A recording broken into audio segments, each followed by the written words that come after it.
এই কাহিনীটা একটি 5 বছরের বালক কৃষ্ণর। সে নিজের ঠাকুমার সঙ্গে থাকতো, আর তখন সে একটি গুরুকুলে শিক্ষা নিত। কিন্তু গুরুকুল জঙ্গলের ওই পারে ছিল, আর জঙ্গল অত্যন্ত ঘন ছিল। যখন কৃষ্ণ পাঠশালা যাওয়ার জন্য তৈরি হয়, তখন তার ঠাকুমা বলে, পথে যদি ভয় লাগে তাহলে তোমার গোপাল দাদাকে ডাকবে। সে ওই জঙ্গলে গরু চড়ায়, তাকে ডাকলেই সে চলে আসে। এটা শুনে কৃষ্ণ খুশি হয়ে ঘন জঙ্গল দিয়ে যেতে থাকে। যখন ভয় পায় তখন কৃষ্ণ ডাকে, গোপাল দাদা তুমি কোথায়? তখন কৃষ্ণ দেখে 14-15 বছর একটি বালক বাঁশি বাজিয়ে তার কাছে আসছে। এইভাবে প্রতিদিন গোপাল তার জঙ্গল বের করে দিত।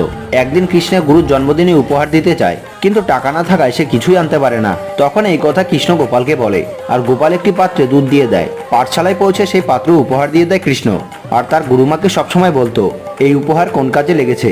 তো তখন বিরক্ত হয়ে তিনি দুধের পাত্রটি সেখানে ফেলে দেয়, কিন্তু পাত্রের দুধ সমাপ্তই হচ্ছিল না।